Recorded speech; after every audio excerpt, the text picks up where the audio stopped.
Hello everybody and welcome to Not the Speakeasy. I'm Zach. And I'm Jake. We are the Bourbon Men.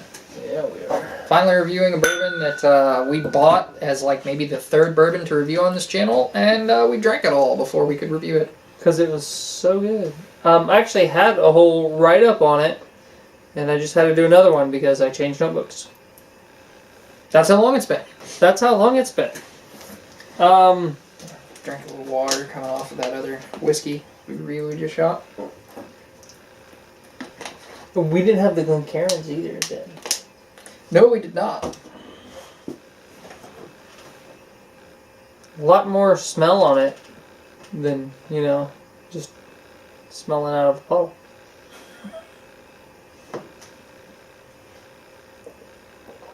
Just kind of smells like classic bourbon on the nose. It's just a really classic cherry, bourbon. I think. Yeah. So this is a Kentucky straight bourbon, and since it doesn't have an age statement, we know it's at least 4 years old. Mm-hmm.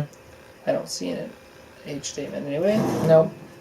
And it's owned and marketed by the Luxco Corporation. Yep, based out of St. Louis, right? Probably, yeah. Yeah, St. Louis, Missouri. Yep. St. Louis, Missouri. Oh, yeah. What was the original name? I don't know. Yeah, we'll get to that. Now, Luxco doesn't own its own distillery. Now, if I remember correctly, they were in the process of building their own. So, and I think they were supposed to be finished. Either they were starting sometime this year, or they were supposed to be finished sometime this year. Again, it's been like a whole year. And, old notebook. So they might be distilling their own now, which would be cool. But as far as I know, they're contracted to. They contract out to Heaven Hill, which is just a really awesome distillery. They do a lot of cool stuff. At their Bernheim distillery in Louisville, Kentucky, because it's Kentucky straight bourbon whiskey. Mm-hmm. And they distill and age it, right? Yes. I know they distill it. They age it as well. Yeah, I guess it also actually said that on the bottle, but I didn't notice until after I read it or said it. I think chicken circles.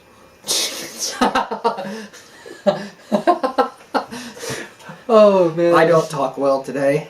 Warlord Birdmouth. So this was originally created for the Stitzel Weller Company. Really? In the mid-1900s by Charles R. Farnsley. With the idea of distilling it in limited batches, just for the southern states. And it's the name Rebel Yell. In the early 1980s, because that was 1900. After changes of ownership following the Stitzel-Weller breakup in 1972, the brand was purchased by the David Sherman Corporation of St. Louis, which is now Luxco. And then in 1984, Rebel Yell was distributed nationally, and then Billy Idol had that pretty neat song. It's not really like a phenomenal song, it's just kind of catchy and it's got a nice beat, so I love it. It's an 80s pop song. Yeah.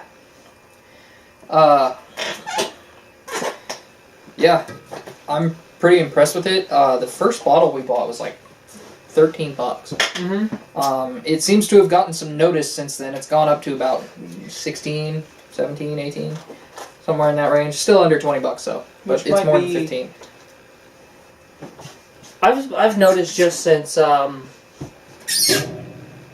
the Whiskey Tribe kind of really started taking off. The Whiskey Vault channel on YouTube really started taking off. A lot of like these bottom shelf whiskeys that we've kind of always been around, $13, $15 have kind of jumped up to around the $20 market. Yeah, and I think it's because whiskey in general has taken a leap forward. Not just because of the Vault guys, although I think they're bringing a new generation into it. Yes. But also, the economy works in cycles, and I think the whiskey economy is kind of having an uptake right now. They're on a huge boom. Yeah. Like, if I was going to compare the whiskey boom, to any other boom in history, it'd probably shadow the baby boom. Yeah. Just because whiskey's better than babies. Going... I'm going to disagree with you on that one. But it's certainly cheaper. Me having whiskey is better than me having babies. Let's put it that way. Okay.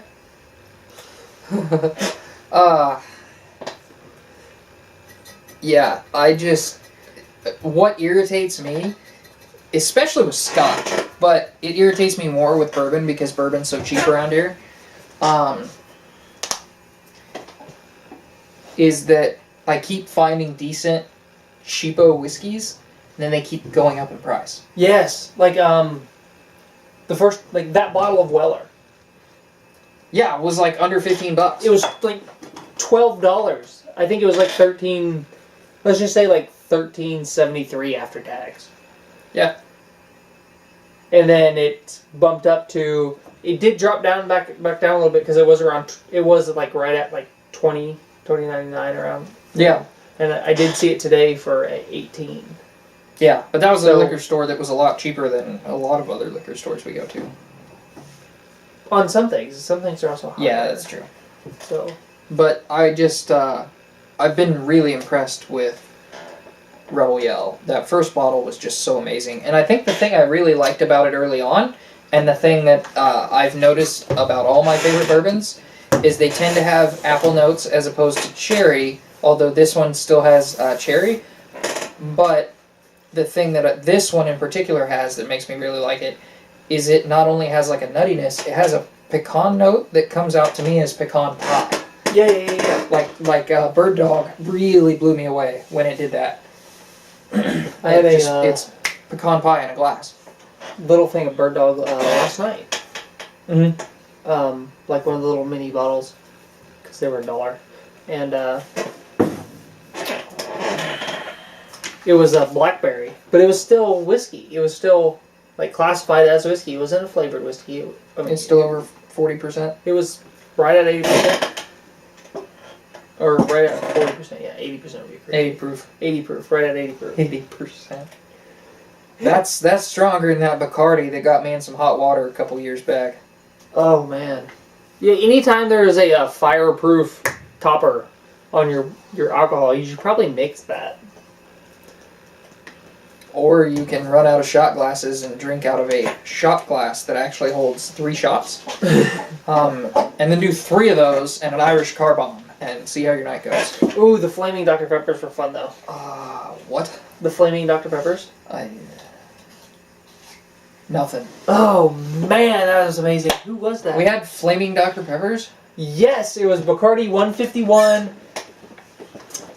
And then like something else, and probably some Dr. Pepper.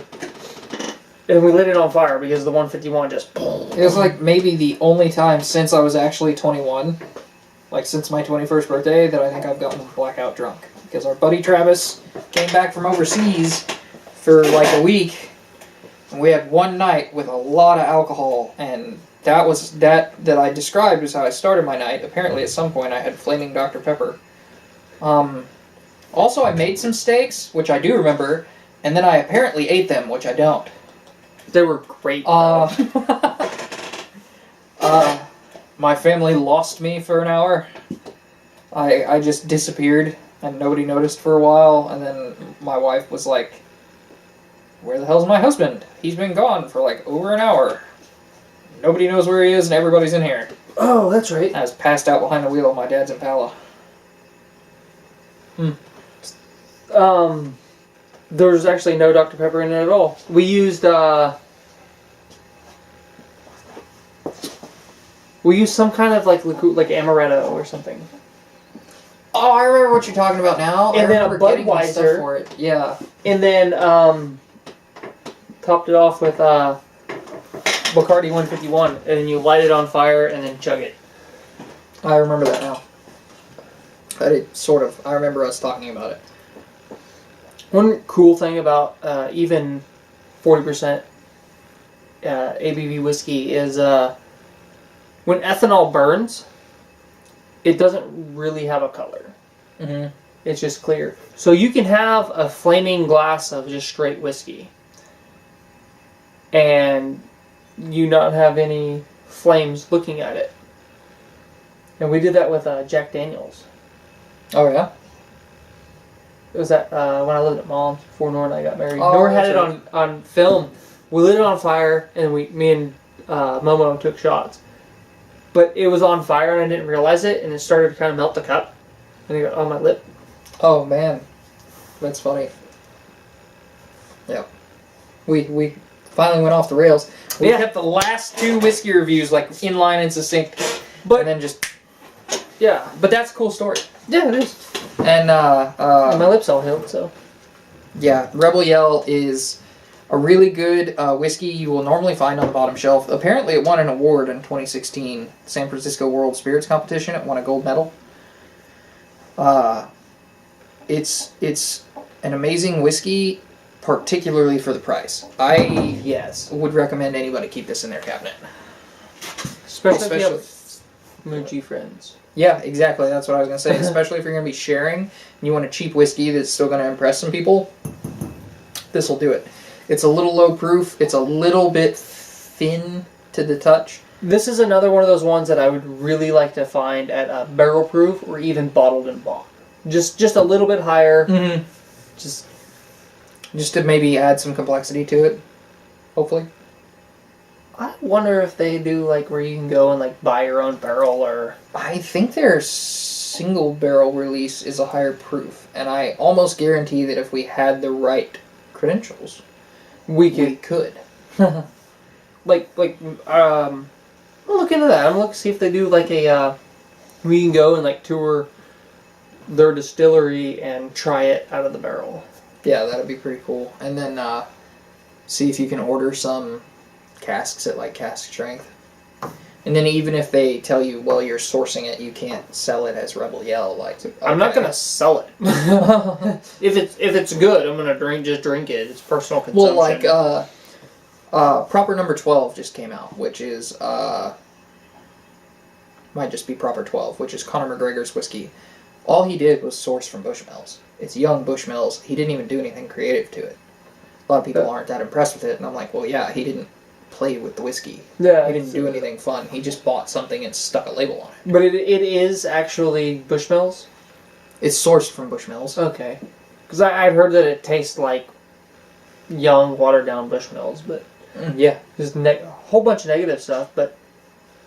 I mean, if you're doing something to make money, I'm not going to hate you. Well, not only that, but the Irish whiskey's good. Yeah. I've never run across an Irish whiskey that I disliked. I haven't, but I also haven't tried the Jameson IPA yet. Yeah. Now, IPAs aren't bad, room temperature. Ah. But most beer is pretty well bad for me now, so... Yeah.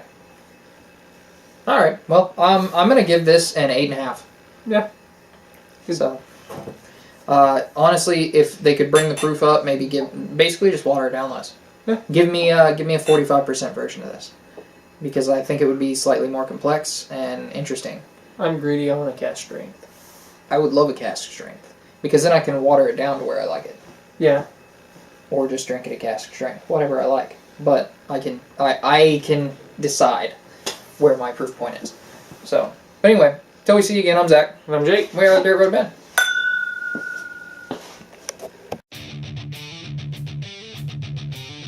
Hey everybody, if you like this video, hit a like or dislike, comment, subscribe, and hit the notification bell. And if you really like what we're doing, check us out over on Facebook where we post every day.